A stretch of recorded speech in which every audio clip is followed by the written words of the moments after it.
Ya. Apa kabar nih Kalisa? Apa kabar Kak Iren? Semuanya baik ya? Yes. Bagaimana dengan perkuliahan? Sangat luar biasa. Sangat luar biasa. Mantap betul. Nah, hari ini nih kita ada forum satu nih, ya kan? Forumnya lebih membahas kepada Injil Sinoptik, benar nggak Mbak? Iya, Betul benar. kan? Injil Sinoptik. Dan beberapa penonton di sini ternyata sangat bersemangat sekali Wow. untuk mengikuti forum ini. Asik. Mereka mau mendengarkan bagaimana kita bisa melihat perbedaan-perbedaan dan persamaan, paralelisme dari ketiga Injil. Tiga Injilnya apa saja itu Kak Iren? Matius, Markus, Lukas. Oh, Matius, Markus, dan Yes, Lukas. betul. Betul sekali. Jadi kita akan membahas kali ini adalah di mana terdapat pada Injil Matius, ya kan? Ya. Matius, Markus, Markus dan Lukas. dan Lukas. Nah, tiga hal ini akan kita bahas. Namun, apa yang akan kita bahas? Perikop apa yang akan kita bahas nih? Nah, menariknya di sini ada satu perikop yang sangat menarik buat saya, yang sepertinya seru untuk kita bahas bareng-bareng. Apa Di itu? situ ada perikop yang berjudul hal berpuasa. Hal berpuasa. Jadi di Betul Matius, Markus, Lukas itu ada tentang hal berpuasa. sekali. Di Matius itu ada Matius 9 ayat 14 sampai yang ke-17. Kemudian di Lukas itu ada di Lukas itu Lukas 5 ayat 33 sampai 39, dan di Markus itu Markus 2 ayat 18 sampai yang ke-22. Nah, kita seru kali kalau kita mau belajar tentang hal ini karena begitu menarik ya, karena seringkali kita berpikir puasa itu ya sudah puasa untuk tahan lapar, tapi Iya, betul. menariknya apa yang ada di dalam perikop ini tentang hal berpuasa gitu. Hal berpuasa, betul. Ketika hal berpuasa ini kakak tadi bilang, saya melihat bahwa banyak ya, kalau kita lihat di kampus teologi lah contohnya, mereka itu lebih menekankan kepada puasa itu ya tahan lapar, Ya. gitu. Tapi sementara kita ada dalam iman siapa dulu nih? Iya, betul. Iman Kristen gak sih? Betul. Kita percaya Yesus Kristen gak sih? Betul kan? Nah, yang pastinya kita harus mengikuti ajaran dari Yesus Kristus. Betul sekali. Betul kan? Nah, dalam hal berpuasa ini kita bisa melihat bahwa banyak sekali mahasiswa-mahasiswa teologi atau orang-orang percaya yang menganggap bahwa puasa ini ya tidak makan, tidak minum gitu. Namun tujuan sebenarnya puasa yang dimaksudkan oleh Yesus ini apa? Ini nanti nih pasti bisa kita dapatkan pasti ya kayak dari perikop ini, Iya, hal iya. berpuasa. Nah, sangat menarik, betul. Sangat menarik sekali. Dan ini menurut saya sangat relevan kalau dibahas di dalam forum-forum seperti ini. Yes, betul sekali. Nah, kita mau mulai langsung masuk aja ya. Boleh. Dari, kenapa kok hal berpuasa itu disampaikan oleh ketiga kitab Injil ini, Matius, Markus, Lukas, dan dengan pandangan yang berbeda pasti jelas Ya, pasti karena pandangan yang berbeda. penulisnya juga berbeda, Ya. dan juga pembacanya, tujuan untuk menulis Mm-mm. kitab ini pun juga berbeda. Jadi pasti ada perbedaan dan juga pasti ada kesamaan dari perikop hal berpuasa ini. Nah, Betul sekali. saya mau mulai menjelaskan tentang yang ada di dalam Matius. Matius 9 ayat 14 sampai yang ke-17. Matius 9 Ayat 14 sampai yang ke-17. Matius 9 Ya. 14 Sampai 17. sampai 17. Nah, di sini di dalam Matius saya akan lebih menjelaskan di dalam Matius ini hal berpuasa itu dijelaskan ketika setelah penulis Matius ini menuliskan perikop tentang Matius pemungut cukai mengikut Yesus. Jadi di dalam sebelum kita masuk ke hal berpuasa, mengapa kok hal berpuasa itu disampaikan? Latar belakangnya sebelumnya itu Tuhan itu memanggil, Yesus ini memanggil Matius pemungut cukai untuk Ya. mengikut dia menjadi muridnya. Ya. Nah, ketika si Matius ini memutuskan untuk menjadi murid, terus mereka bersama-sama Tuhan di rumah Matius untuk ucapan syukur, untuk makan bersama-sama. Dan di situ banyak sekali orang berdosa dan juga banyak sekali pemungut cukai yang ada di sana. Ya. Di situ juga ada murid-murid Tuhan yang mengikuti Tuhan Yesus. Dan ketika itu Menarik. orang Farisi itu melihat ahli Taurat itu pada melihat apa yang dilakukan oleh Tuhan. Dan ketika itu maka mereka tuh bertanya-tanya, mengapa Tuhan makan dengan orang yang berdosa? Nah, dari situlah setelah pembahasan di situ, kita akan lebih membahas di hal yang berpuasa. Setelah kejadian itu, murid-murid Yohanes itu juga ada di situ dan mereka tuh bertanya, mengapa kami dan orang-orang Farisi itu berpuasa, tapi murid-murid Tuhan Yesus itu tidak berpuasa?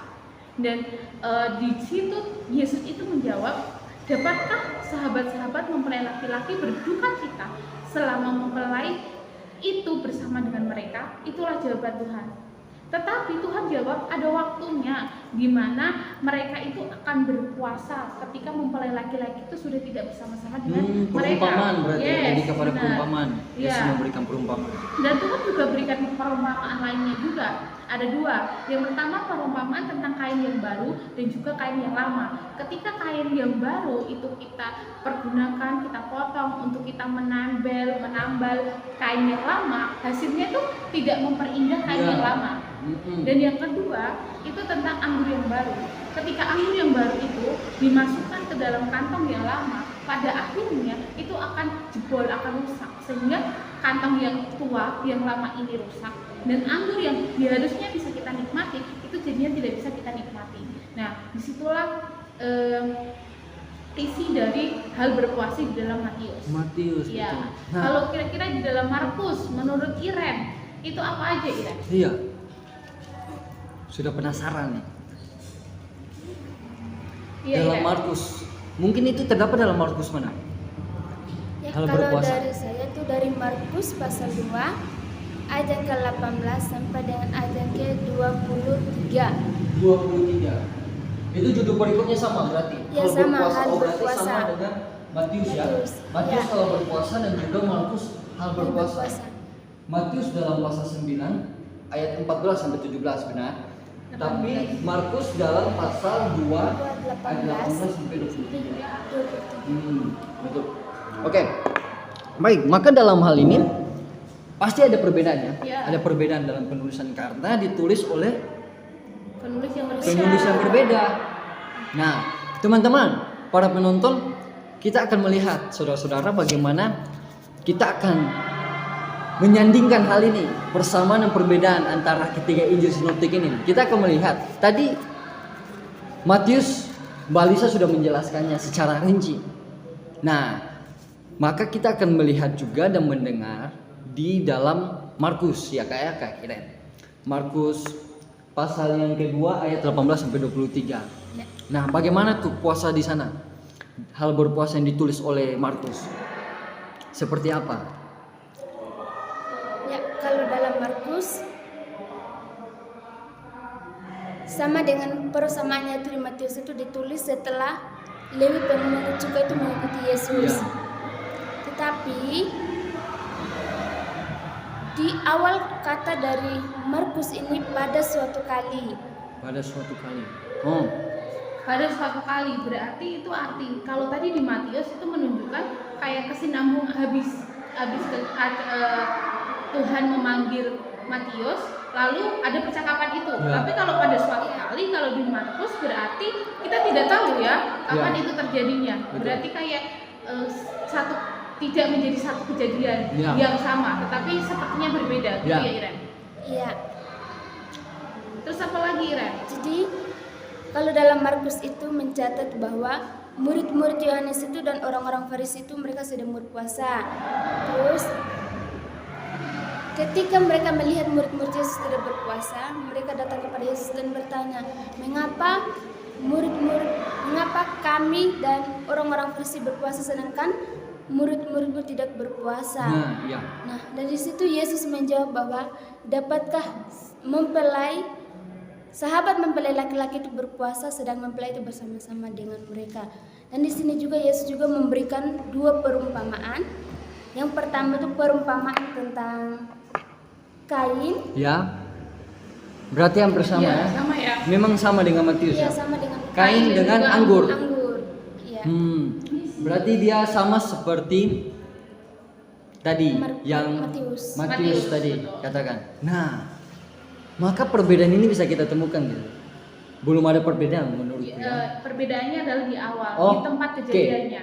Jadi kalau di Markus itu lebih kepada kita tidak tahu kapan itu terjadi, tetapi kalau di Matius kita tahu kalau itu terjadi ketika setelah Tuhan Yesus memanggil Matius pemungut cukai itu menjadi muridnya. Oke, berarti perbedaannya Ya. sudah dapat. Oke, perbedaannya sudah dapat. Nah, sekarang di kita Lukas, Ya. betul ya? Sekarang kita akan berada di Lukas. Nah, Lukas 5 ayat 33 sampai 39. Di situ perikopnya juga sama. Ya. Sama juga saudara-saudara, yaitu perikopnya adalah hal berpuasa.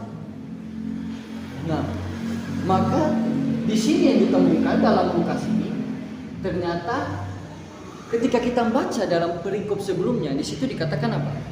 Tentang sebelum hari berpuasa, di situ adalah perikop Lewi pemungut cukai mengikut Yesus. Nah, di situ teksnya mengatakan seperti ini. Kemudian ketika Yesus pergi keluar, ia melihat seorang pemungut cukai yang bernama Lewi sedang duduk di rumah cukai. Yesus berkata kepadanya, "Ikutlah aku." Maka berdirilah Lewi dan meninggalkan segala sesuatu lalu mengikut dia. Dan Lewi mengadakan suatu perjamuan yang besar untuk Yesus di rumahnya. Nah, dan sejumlah besar pemungut cukai dan orang-orang lain turun makan bersama-sama dengan Yesus. Berarti Nah, itu sama ya? Ya sama. Maka kita akan melihat dalam konteks hal berpuasa ternyata kita bisa melihat nih di ayatnya yang ke-33 di situ orang-orang Farisi berkata kepada Yesus. Berkata pula. Nah, murid-murid Yohanes saja berpuasa. Betul Ya, nggak? betul. Murid-murid Yohanes saja berpuasa. Tapi kenapa murid-murid Yesus dan Yesus sendiri tidak berpuasa? Betul. Kita bisa melihatnya di sini bahwa diartikan bahwa Yesus lebih menekankan kepada puasa jiwa. Puasa jiwa. Namun berbeda dengan puasa orang Farisi Ya. di ayat 33 tadi. Benar. Makanya orang-orang Farisi sinis toh terhadap Yesus. Mereka bilang begini, kenapa murid-murid Yohanes Pembaptis mereka berpuasa, orang-orang Farisi mereka berpuasa, tapi Yesus dan murid-muridnya tidak berpuasa? Karena orang Farisi berada dalam hukum yang lama. Lebih menekankan kepada apa? Mereka lebih menekankan kepada kesalehan. Makanya tadi di dalam Matius dikatakan seperti apa tadi? Janganlah kamu berpuasa seperti orang Munafik. itu yang Itu di dikatakan dalam sebagai. Matius 6 ayat 16. Nah, boleh baca Mbak? Jadi di dalam Matius 6 ayat 16 itu dengan perikop yang sama hal berpuasa itu dikatakan, dan apabila kamu berpuasa janganlah muram kamu seperti orang munafik. Mereka mengubah air mukanya seperti orang melihat bahwa mereka sedang berpuasa. Aku berkata kepadamu, sesungguhnya mereka sudah mendapat upahnya. Ya, jangan berpuasa seperti orang yang munafik. Nah, ini yang dimaksudkan kepada orang-orang Farisi ini.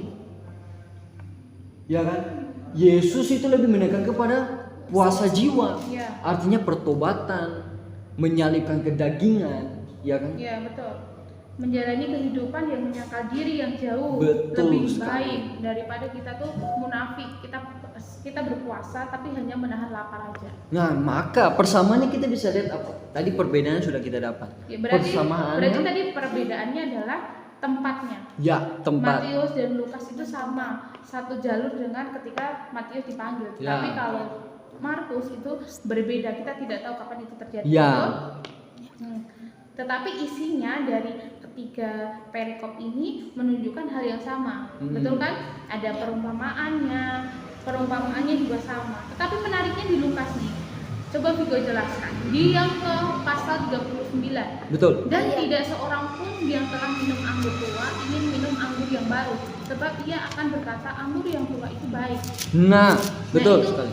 perbedaan yang dari Matius dan Markus itu tidak dijelaskan lebih detail, dan Lukas ini dijelaskan lebih panjang tentang anggur yang baru ini. Nah, ini kan hampir sama dengan Matius sama Markus tadi. Yesus memberikan tadi berapa perumpamaan? Dua. Dua perumpamaan.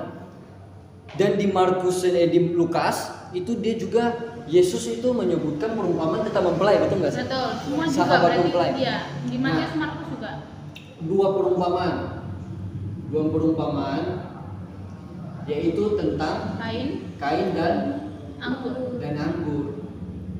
Sama tadi penjelasannya dengan penjelasannya tadi Balisa tadi. Maka dua mempelai atau bukan dua mempelai tapi mempelai laki-laki di sini.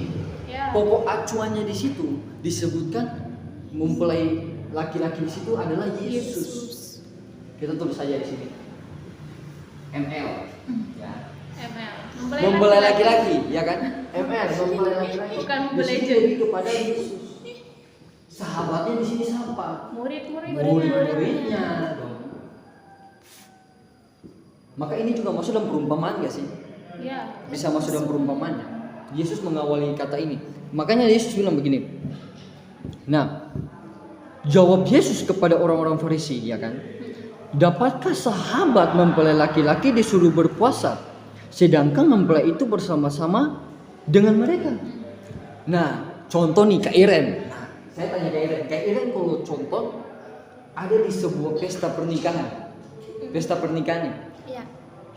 Makanan banyak gak sih? Banyak. Banyak dong. Minuman banyak, ya kan? Iya. Ketika Kak Iren berpuasa di sebuah pesta pernikahan, masuk akal nggak? Enggak masuk akal. Harus nggak berpuasa Melisa? Enggak juga. Enggak juga ya. Karena kita hari itu adalah hari yang kita sedang berbahagia nih. Sedang berbahagia. Apalagi konteksnya ketika Lewi sedang mengikuti Yesus. Iya, betul. Makanya satu bahasa dalam Alkitab mengatakan kalau satu orang bertobat, seisi surga bersuka cita. Nah, Lewi ini mengikuti Yesus sehingga dia membuat satu perjamuan makan yang besar dan mengajak Yesus dan murid-muridnya. Nah, disitulah mulai orang-orang Farisi itu sinis kepada Yesus. Berpuasa di sebuah pernikahan. Tadi saya tanya Kak Iren, logikanya di mana kalau berpuasa di sebuah pernikahan gitu? Iya kan? Iya. Kan nggak harus gitu kan? Maka Yesus mengatakan, apakah sahabat mempelai laki-laki ya kan disuruh berpuasa sedang mempelai itu bersama-sama dengan mereka? Emang harus berpuasa? Padahal sedang makan besaran. Ya kan? Sudah ada jiwa ini. Ya kan? Iya. Maka dalam hal ini Yesus menjawab, tetapi akan datang waktunya apabila mempelai itu diambil dari mereka, pada waktu itulah mereka akan berpuasa. Nah, ini masuk pada Yesus memberitakan tentang penyalibannya, nubuat penyalibannya. Ya, berarti Betul kan nggak? kayak ibaratnya ini loh, Tuhan Yesus itu datang. Nah. Terus kalau kita berpuasa, kita tuh sedang bersuka cita. Nah. Jadi ada waktunya nanti kita tuh berpuasa, gitu Betul. kan? Karena kalau di puasa pada zaman dahulu itu puasa yang dilakukan Betul. pada saat-saat tertentu di dalam suatu ibadah. Betul, Betul betul. kan? Jadi ketika Tuhan Yesus itu datang, itu kita sedang bersuka cita. Jadi Ya. kita tidak perlu untuk kita itu menyalahkan diri kita atau kita itu menyangkal diri atau kita bersedih hati, kita berduka cita. Karena kita tuh bahagia ada Tuhan Yesus. Ada bersama Tuhan dengan Yesus kita. bersama-sama. Nah, benar sih. Dan perumpamaan yang lain yang tentang kain dan anggur itu juga sangat menarik karena kita berbicara tentang hukum Taurat ya. Hukum Taurat yang orang Farisi itu pegang sangat kuat dan Ya. kayak sakot, kayak harus melakukan sesuai dengan hukum Taurat. Kalau tidak artinya kau melanggar gitu kan. Ya. Nah, tapi Tuhan itu menjelaskan bahwa di perumpamaan kain dan juga anggur ini pada akhirnya berpikir bahwa melihat dari sisi yang lain, kita melihat bahwa murid Tuhan Yesus itu mereka datang dalam keadaan berbeda dengan orang-orang Farisi. Betul. Kalau orang-orang Farisi, murid-murid Yohanes, mereka itu belajar tentang Alkitab. Waktu mereka sekolah, mereka ada tempat untuk sekolah. sekolah, mereka ada dari kecil mereka dididik untuk hal itu. Tetapi kalau murid-murid Tuhan Yesus, kita tidak tahu mereka itu sekolah atau tidak, dan latar belakang mereka yang juga pemungut cukai, mereka juga penjala ikan, Ya, gitu kan? penjala ikan. Nah, pada akhirnya kan kita tidak tahu mereka belajar atau enggak karena ketidaktahuan, karena bekal mereka yang belum banyak dalam mengikut Tuhan. Tuhan tidak bisa, Yesus itu tidak bisa memaksa untuk harus 100% ikut sama hukum Taurat, betul nggak sih? Karena kalau iman yang belum kuat atau pengetahuan pemahaman yang belum kuat tentang firman Tuhan kita paksakan untuk ikut, nanti akan mudah lari dan menyerah. Tetapi kalau punya iman yang kuat, ketika kita harus menuruti apa firman Tuhan itu, kita punya pemahaman dan pemikiran yang positif. Betul. Gitu. Jadi menurut saya lebih ke Tuhan itu mau menegaskan bahwa ada waktunya murid-murid Tuhan itu akan berpuasa. Tidak bisa menyamakan orang-orang Farisi dan murid-murid Yohanes yang mereka belajar dan mereka paham dan mengerti akan hal itu, makanya mereka melakukan itu. Sedangkan murid Tuhan Yesus itu harus belajar dulu dari awal apa yang harus mereka kerjakan dan apa yang harus mereka lakukan. Betul. Kalau kita simpulkan dari ketiga bahasan ini, ketiga Injil ini, Yesus lebih menekankan kepada puasa jiwa. Betul, mengapa tadi di Lukas ayat 5 sampai 39 mengatakan, dan tidak seorang pun yang telah minum anggur tua ingin minum anggur yang baru, sebab ia akan berkata anggur yang tua itu lebih baik. Karena apa? Orang-orang Farisi itu sudah ada dalam hukum yang lama, sehingga mereka mengikuti hukum itu dan menganggap bahwa hukum ini yang terbaik, bukan pengajaran Yesus lagi yang terbaik. Namun kita sebagai orang Kristen harus mengambil sikap juga tentang hal berpuasa ini. Bagaimana kita berpuasa dalam kita bertindak, kita bersikap itu seharusnya seperti apa? Ada batasnya, betul nggak? Makanya salah satu dosen sistematika bilang begini, tahu batas, betul nggak sih? Tahu batas. Itu harus. Maka puasa di sini ya kita bisa simpulkannya, Yesus lebih menegaskan kepada puasa jiwa. Bagaimana kamu bisa mengendalikan segala pikiran, hawa nafsumu, betul nggak sih? Nah, maka jawaban ini sudah bisa dipastikan bahwa ada perbedaan dan persamaan di antara ketiga Injil ini. Jadi, Injil Matius yang tadi kita bahas, Injil Markus dan juga Lukas yang menegaskan tentang hal berpuasa. Dan ini sangat menarik sekali. Dan kiranya apa yang kita sampaikan kepada teman-teman semua itu dapat memberkati dan menambah pengetahuan dan semakin tertarik di dalam Matius, Lukas dan Matius, Markus, Lukas mengapa memiliki perbedaan dan juga pasti ada kesamaan dan tujuan yang sama. Betul. Mengapa hal ini disampaikan gitu. Iya. Gitu Iren, gimana Iren? Pokoknya kita sudah membahas ini secara rinci dan kata Yunani yang digunakan di sini semua sama. Ya. Semuanya sama. Puasa itu semuanya sama, yaitu nestewo. Semuanya sama. Yaitu berpuasa. Dalam bahasa Inggris ya fasting, fast, having fasted. Itu semuanya sama. Tidak ada masuk dalam perbedaan. Maka dalam hal ini maka pembahasan kita selesai ya kayak. Ya. Pembahasan kita tentang sangat ketiga menarik sekali. Sangat menarik sekali. Teman-teman harus bisa mengendalikan diri. Teman-teman harus bisa mengendalikan hawa nafsu teman-teman dengan membaca apa? Hal berpuasa ini. Ya. Apa yang dimaksudkan firman Tuhan itu tidak pernah salah teman-teman. Ya. Untuk Semakin itu dimantapkan. ya semakin dimantapkan. Ada yang belum mantap semakin dimantapkan. Tuhan akan mengampuni saudara kalau saudara berbuat dosa. Akan mengampuni. Tapi jangan berbuat dosa lagi. Jangan munafik ketika berpuasa teman-teman. Itu yang diingatkan oleh Matius. Ya mungkin itu saja pembahasannya. Terima kasih Kak Iren. Tuhan Yesus memberkati. Terima kasih Mbak Lisa. Tuhan Yesus memberkati.